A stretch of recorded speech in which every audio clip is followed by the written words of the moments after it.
Envision being assured of your indestructibility, your soul's unconquerable nature, only to find yourself stranded on a hellish island, starving, ill, and hunted by an enemy with endless ammunition and a solution for every problem.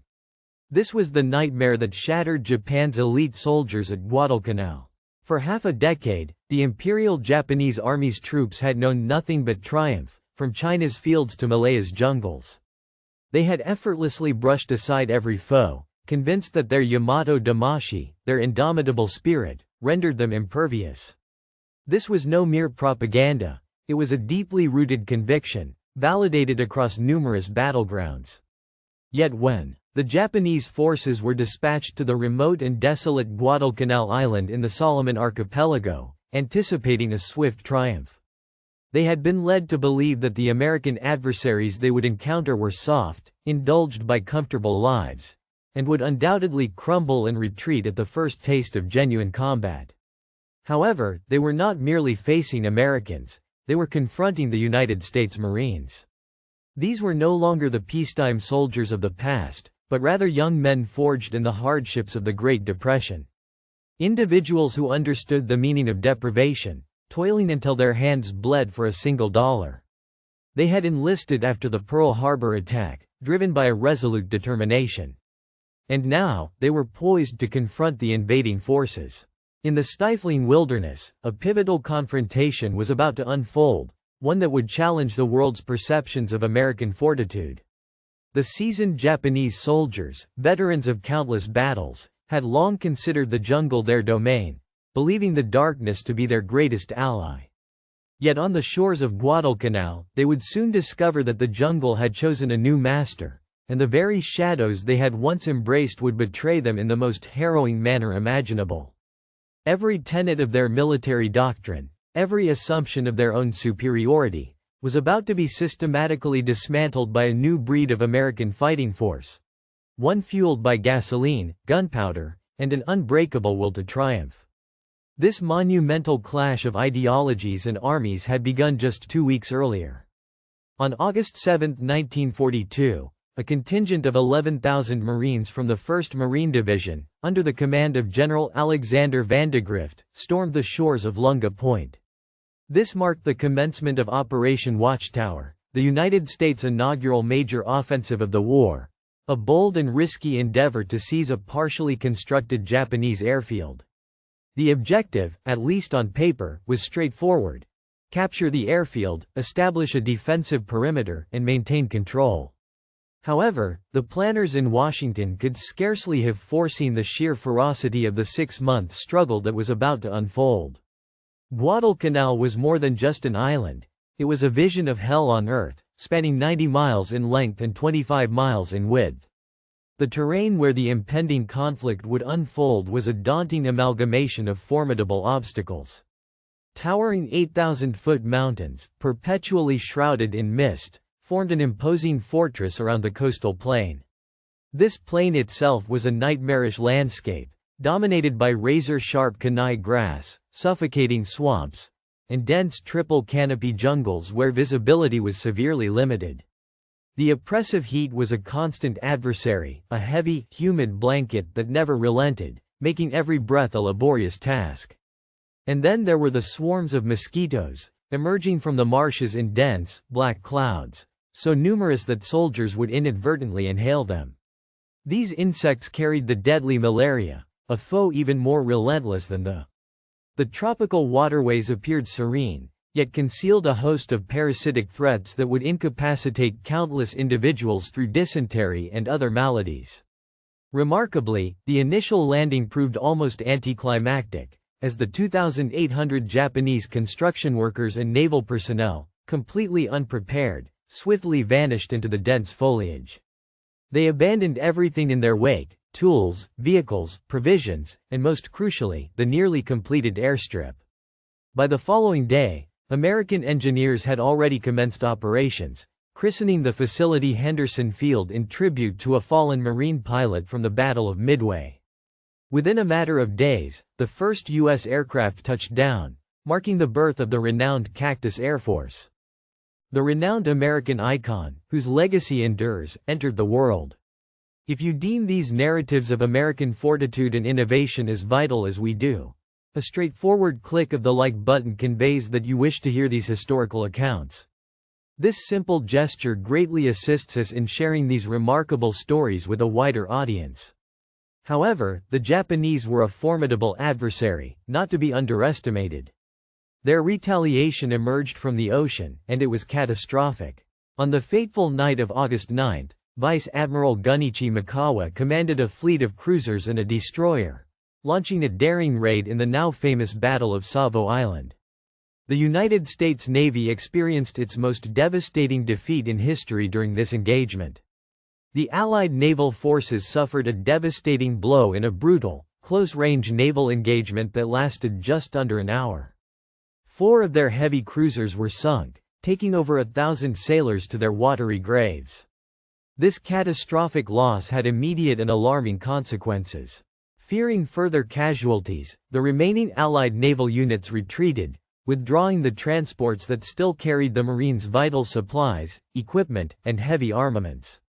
Suddenly, the 11,000 Marines on Guadalcanal found themselves utterly isolated on a hostile island, facing a determined enemy poised to annihilate them.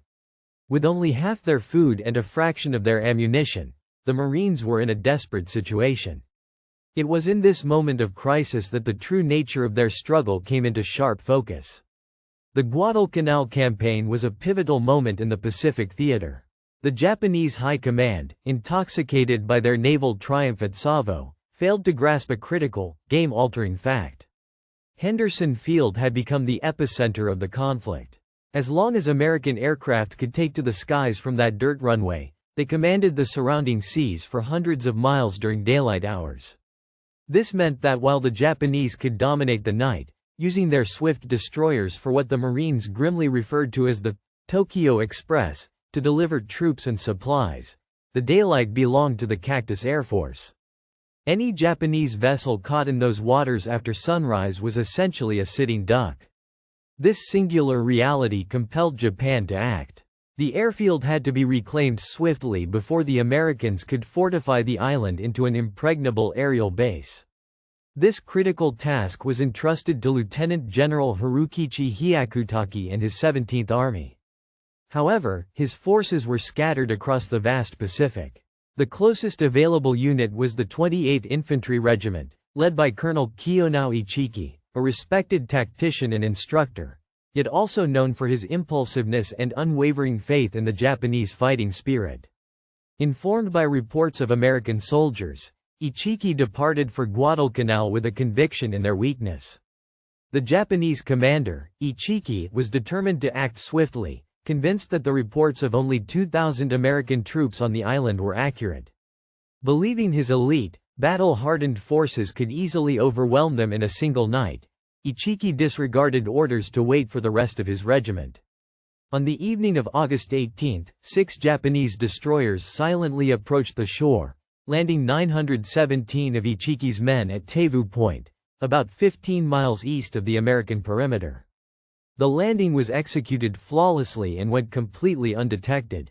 Ichiki immediately dispatched patrols to scout the American lines, a standard procedure that would.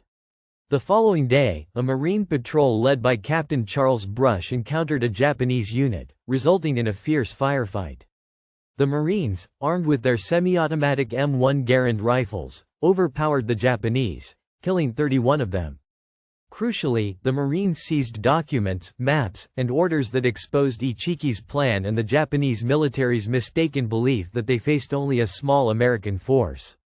Captain Brush immediately relayed this information to General Vandegrift, who now understood that a major Japanese assault was imminent, and it would come from an unexpected direction. The Marines swiftly fortified their positions along the Ilu River's mouth, which they had mistakenly labeled the Tenaru on their maps. Colonel Clifton Cates entrusted the defense of this sector to Lieutenant Colonel Leonard Cresswell of the 2nd Battalion, 1st Marines.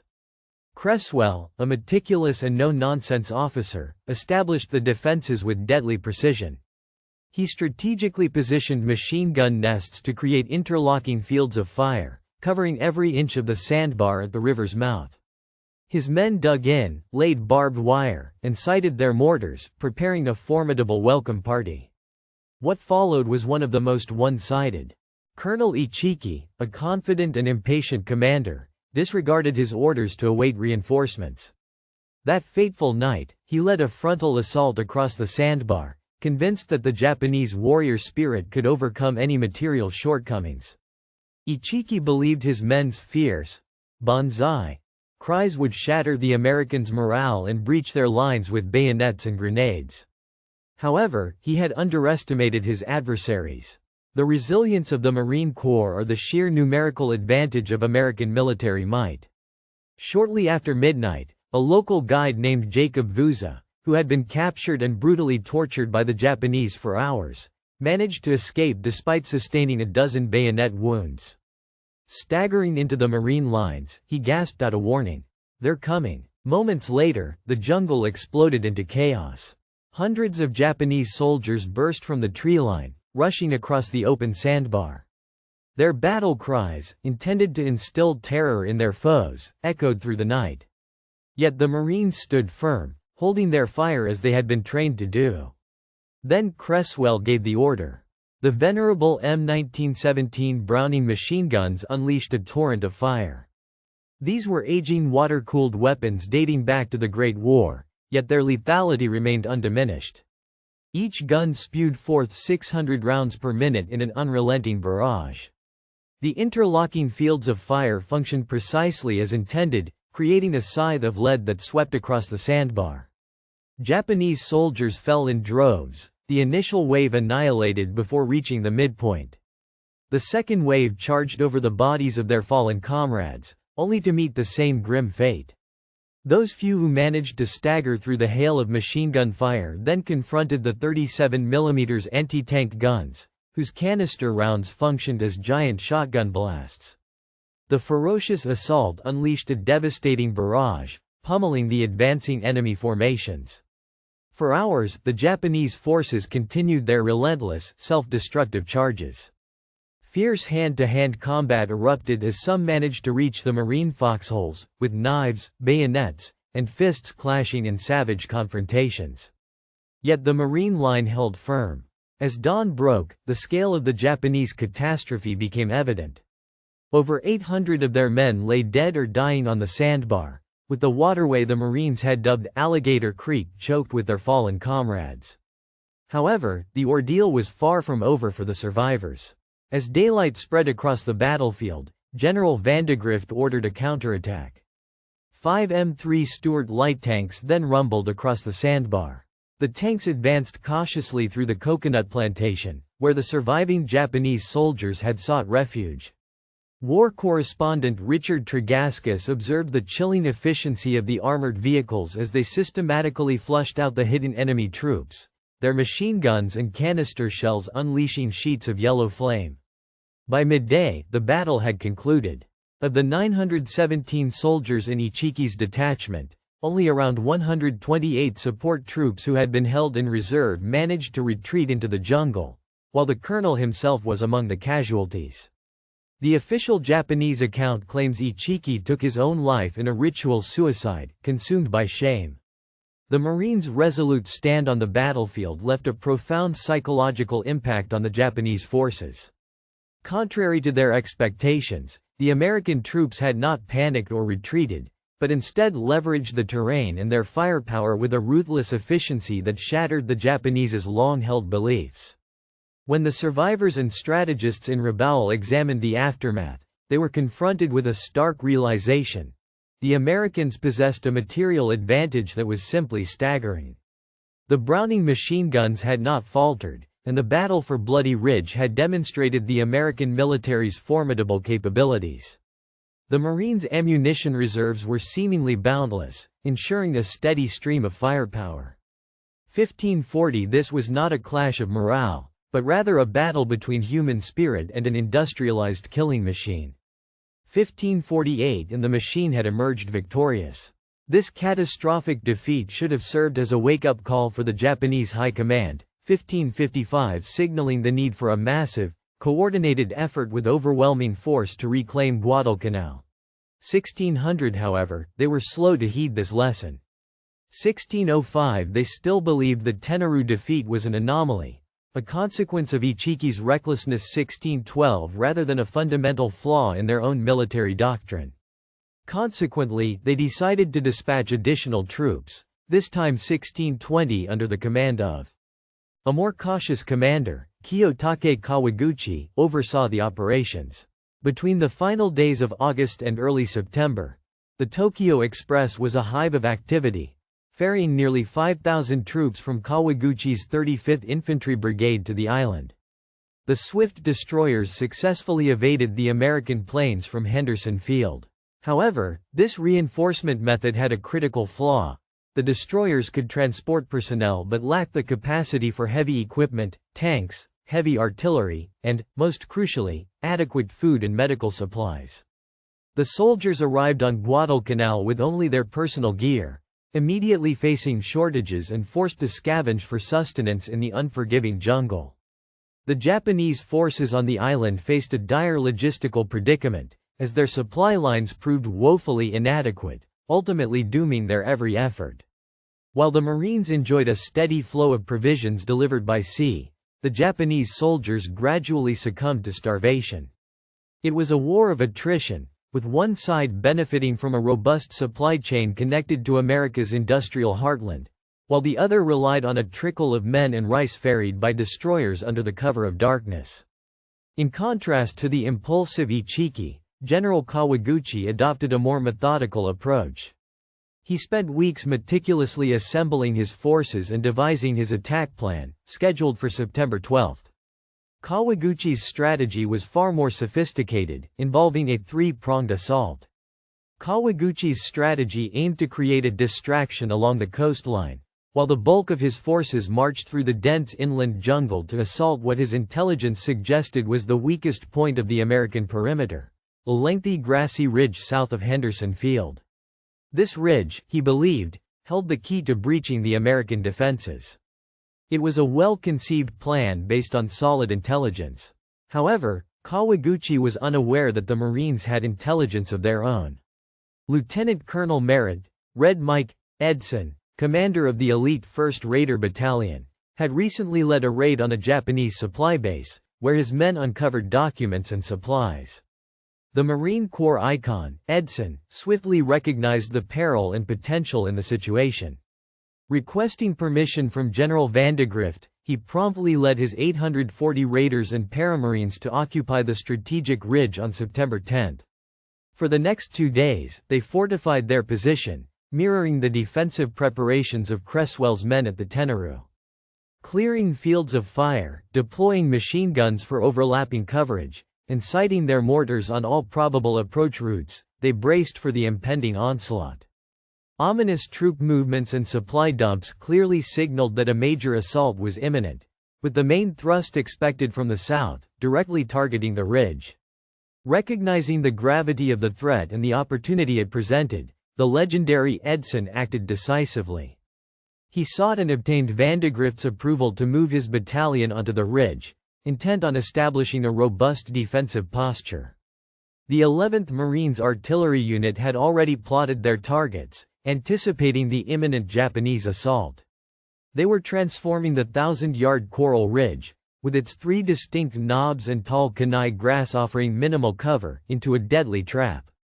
Flanking the ridge were deep, jungle-filled ravines, ideal for an infiltrating force to utilize under the cover of darkness, a location that would soon become known as Bloody Ridge.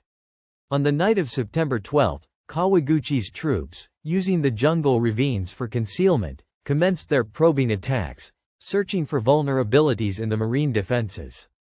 The ensuing combat was disoriented and frantic from the outset. Japanese troops would abruptly emerge from the gloom, lobbing grenades and charging with fixed bayonets. The Marines retaliated with everything at their disposal, but Edson's defensive measures proved effective whenever the Japanese massed for a major assault. The Marine mortars and artillery rained down upon them, shattering their formations. The 11th Marines unleashed over 2,000 projectiles that evening, erecting a curtain of high explosives that the Japanese could not breach. The combat on the ridge was among the most ferocious of the entire conflict. That night, Sergeant John Basilone became a revered figure, as he operated a machine gun section, fending off wave after wave of. The enemy assault had been halted, but the threat remained. Kawaguchi's forces still had fresh troops at the ready. Recognizing the likelihood of a renewed attack, Edson prudently withdrew his depleted lines, consolidating his defenses on the final hill of the ridge, closest to Henderson Field. Vandegrift promptly dispatched reinforcements to bolster Edson's position. As the sun rose, it was clear that the courageous Marine's extraordinary actions had earned him the prestigious Medal of Honor, a testament to his unwavering valor in the face of overwhelming adversity. Yet the battle was far from over, as Kawaguchi's men prepared to renew their assault. As the sun dipped below the horizon on September 13, the Marines braced themselves for the next phase of the battle. At 10:07 p.m., the fighting intensified, with Kawaguchi desperately seeking a breakthrough. His troops charged forward with a suicidal bravery that stunned the American forces. Some of the attacks came dangerously close to Edson's command post. In the most critical moment, Edson himself stood on a crate, exposed to enemy fire, rallying his men and urging them to hold their ground. "Marines live forever," he shouted, his voice cutting through the chaos of the battlefield, and they held their position once again. The combination of determined defense and precisely coordinated firepower proved to be the decisive factor. The Japanese assault on Bloody Ridge was a resounding failure. By the morning of September 14, Kawaguchi's offensive had collapsed, with over 800 Japanese soldiers lying dead on the grassy slopes. While the Marines had suffered heavy casualties, with more than 100 killed and 200 wounded, they had successfully defended the key to the entire island. For the surviving Japanese, the shock was even greater than at the Tenaru. Despite their use of sophisticated infiltration tactics and incredible bravery, they had been systematically destroyed. The diaries they left behind all conveyed the same message: they had expected to fight men, but instead had encountered a formidable military machine. The Guadalcanal campaign witnessed a relentless clash of military might, with the Japanese forces employing a formidable arsenal of artillery, mortars, and machine guns. The battles of the Tenaru and Bloody Ridge set the tone for the rest of the conflict, as the Japanese launched courageous but ultimately futile attacks, only to be ground down by the superior firepower and logistics of the American forces. However, the horrors of Guadalcanal extended beyond the battlefield, with the environment itself proving to be a merciless adversary. By December, over 8,000 Marines in the 1st Division had succumbed to the ravages of malaria, while dysentery and jungle rot further ravaged the troops on both sides. The American troops on Guadalcanal faced a harrowing ordeal, with their skin peeling off in sheets due to severe fungal infections. However, the situation for the Japanese was even more dire. Their supply lines had been disrupted, leading to a slow and agonizing starvation. Rations were slashed repeatedly, until a single rice ball had to sustain a soldier for an entire day. Medical supplies were scarce, and wounded men succumbed to simple infections. By late October, over 60% of the Japanese forces were deemed unfit for combat due to malnutrition and illness. The island had earned a grim new moniker among the Japanese soldiers: Starvation Island. This widening logistical disparity was the hidden factor that would ultimately decide the fate of the battle. The American forces enjoyed a distinct advantage in their supply chain during the Guadalcanal campaign. While the Japanese troops resorted to consuming grass and tree bark to stave off starvation, the American supply ships arrived regularly, safeguarded by the aircraft from Henderson Field. The Marines had access to canned rations, received letters from their loved ones, and were treated at field hospitals with the aid of skilled surgeons and life-saving plasma. An American machine gunner could continue firing until the barrel melted, only to be promptly replaced, in stark contrast to the Japanese machine gunners who were instructed to ration their ammunition for the most critical situations. This disparity in logistical support formed the bedrock upon which the American triumph was built, demonstrating that in the modern era of warfare, logistics were not merely a component of the strategy, but the very foundation upon which victory was secured. The Japanese staged their most substantial and conclusive offensive to reclaim the island in late October. General Hyakutake himself arrived to spearhead the operation, bolstering his forces with elite troops from the 2nd Division. The plan entailed another intricate, multi-pronged assault, with the primary thrust once again originating from the jungle in the south.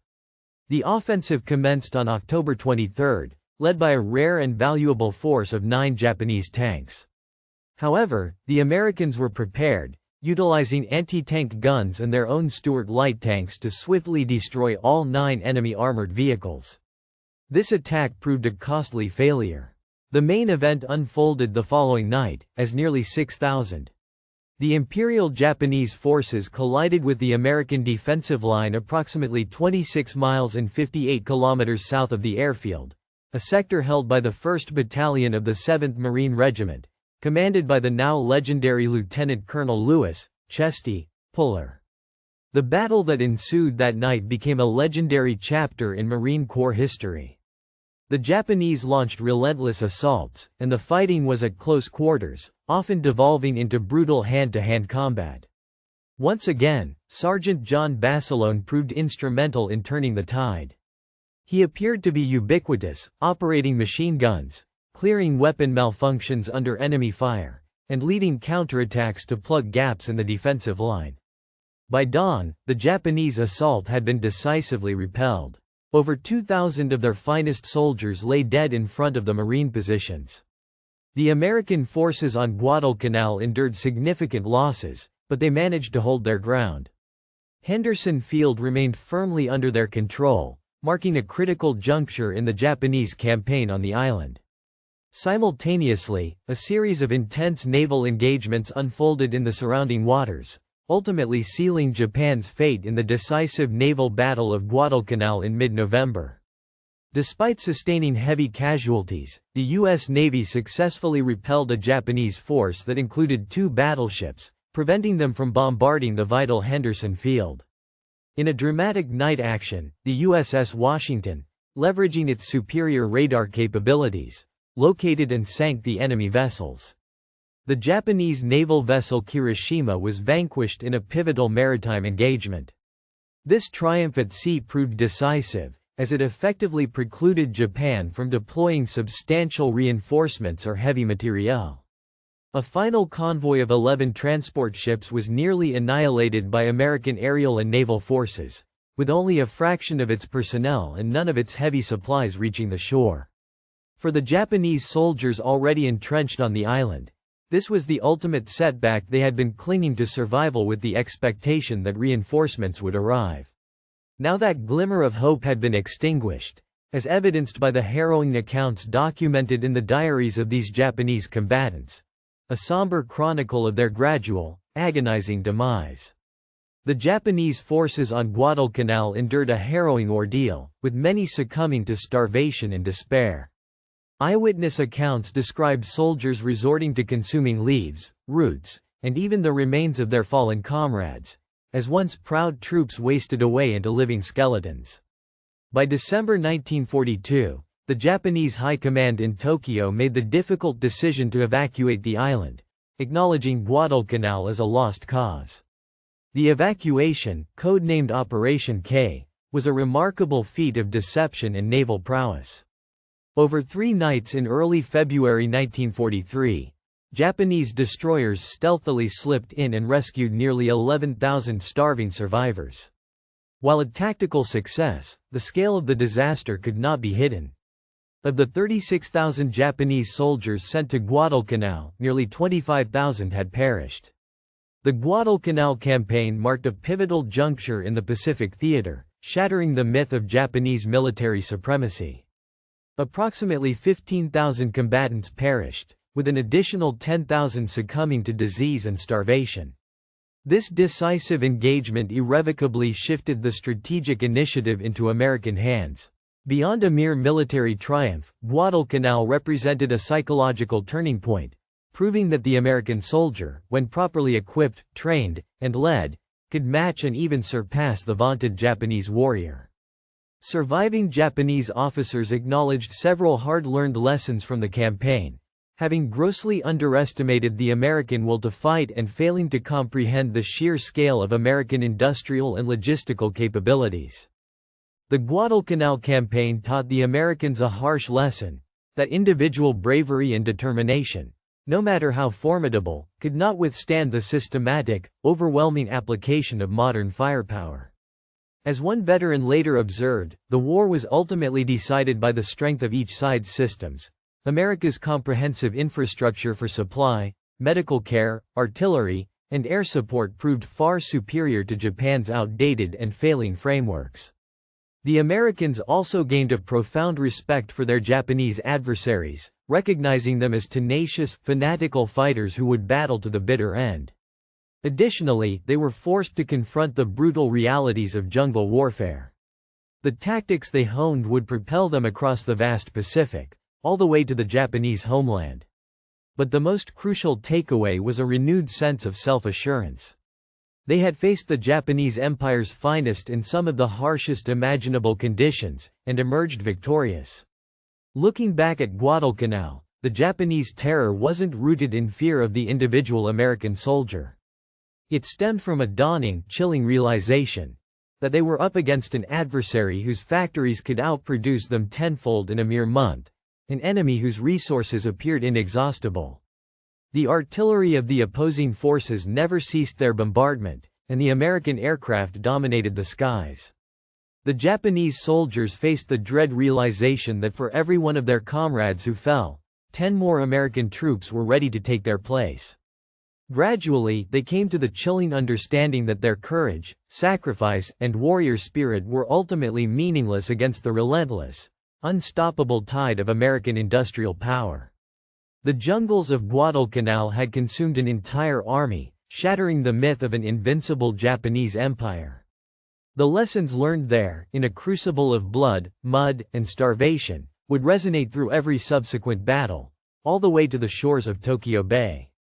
The story of what transpired on that island was more than just a military engagement. The naval engagements that unfolded during this pivotal campaign were instrumental in shaping the outcome. A testament to the unwavering resolve of the American people, these battles exemplified their refusal to succumb. To delve further into the captivating narratives of these naval encounters, we invite you to explore the dedicated video presentation available on your screen. Simply click the link to continue the captivating journey through this vital chapter of our nation's history. We appreciate your time and dedication in preserving the memory of these momentous events.